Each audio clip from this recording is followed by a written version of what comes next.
Okay, so I just want to do a little video here to talk a little bit about different types of training and people who are considering maybe coming to training with us but they've got questions, and to be honest talk mainly about a client that we've just worked with, who's now doing really well. We saw her about a week and a half ago, and we've done one session and she has now come on a pack walk, and it just highlighted to me the importance again of following the right types of training. So this is not about naming and shaming other trainers. I mean, in a way we should, but it's kind of not what I want us to be about. So this client of ours has a young bully mix. He's like 10 months old, super friendly, super easy to us anyway, doesn't have major issues. But she just didn't know quite how to communicate with the dog properly. So we had spoke a little bit in the past before, and basically, long story short, she has just completed a 6-week block of sessions with another trainer who professes, just a local trainer who professes to be positive reinforcement only, etc., all the usual. And her issues were pulling on the lead and reacting to other dogs.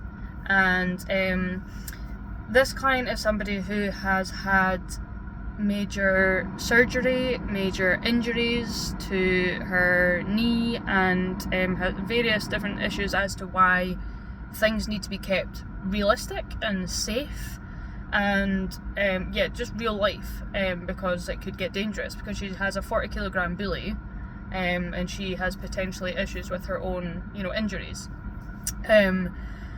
So the main issue is pulling and reacting to other dogs, whether being, she was worried about the dog being aggressive because they'd had one bite incident where the dog had got a bit full on with a dog that had run up to him, etc. Just, like we hear from people every day. So she had contacted this other trainer, who said, yeah, no problem, we can book you in for a 6-week block of sessions. I'll come to your house every week and we'll do one-to-ones. And, this all sounds, it all sounds great, but you need to sometimes know about the type of training that you're signing up for. So she did the 6-week block of training, the one-to-ones, and after that I spoke to this client. She got in touch with me and said, I've just done this, that and the next thing, but basically it hasn't really changed anything. So she showed me a couple of videos, because I said, well, what have you practiced so far? And the dog is on a harness, nothing around, in an open space, just the two of them, to work on dog reactivity on lesson number 6. And okay, fair enough, the dog's not pulling on the lead, great. And I was like, so what have you actually taught the dog to do? And she was like, well, it's all about distraction techniques, and when he's beside me I feed him treats, and if he does the wrong thing then I just stop and wait, for this to happen.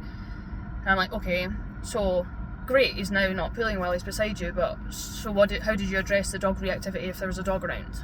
And this is not to shame the client at all, by the way. The client's done really, really well, and she's now done the right thing and she's seen success with her dog.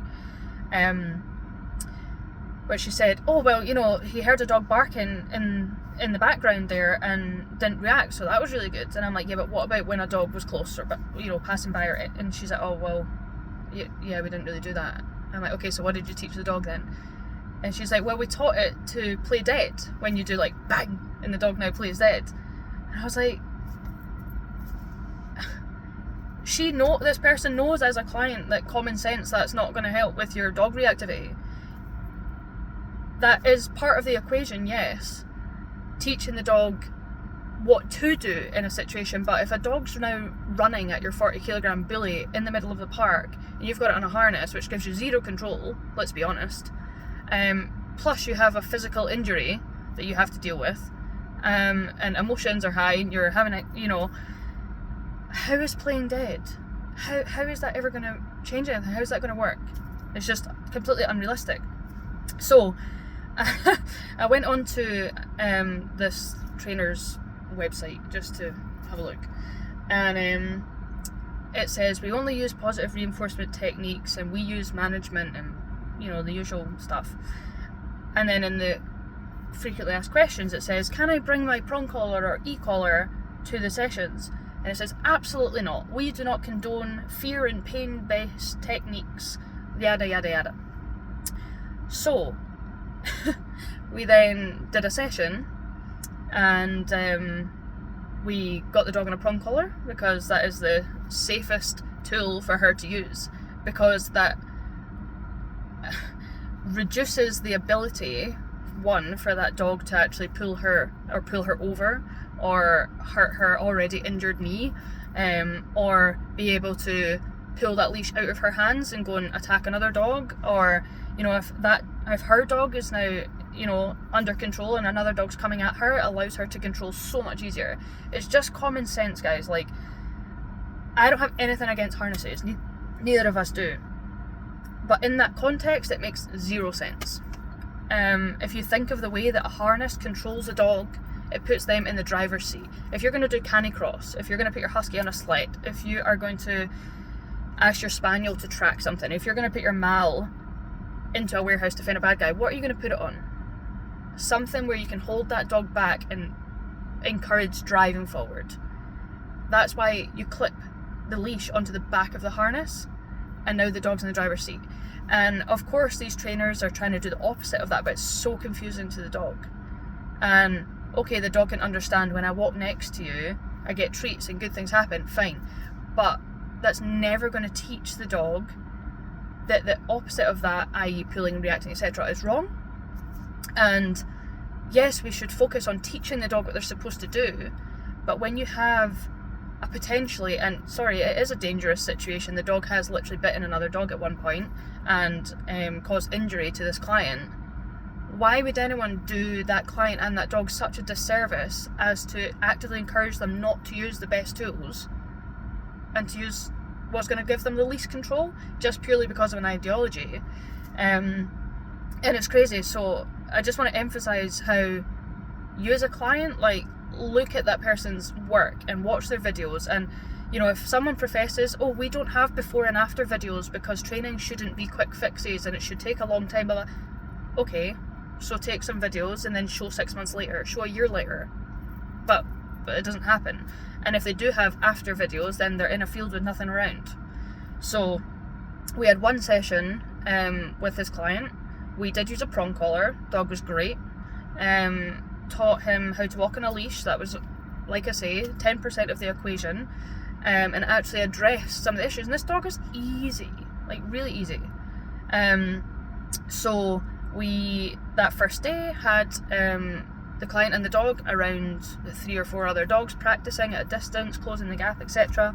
And yesterday she came to our pack walk on the beach and had a great time. So I'm just gonna follow up this video with some of the videos of her, and just show you how well she's doing, because we had a couple of newbies on our pack walk yesterday, and one of the questions that was really interesting, so one of the newbies, one of the clients that came on the pack walk, was asking about prong collars, etc., because he noticed that there was a lot of dogs there that had them on, and he said, oh, would that not ruin your relationship with the dog?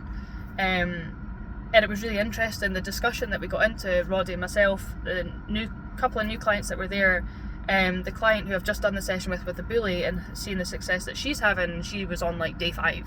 And then we had everybody there from newbies to people that have been coming to pack walks for like 10 years. And it just makes sense. So I'm gonna add some videos on here so that you can see how she's doing. And yeah, enjoy.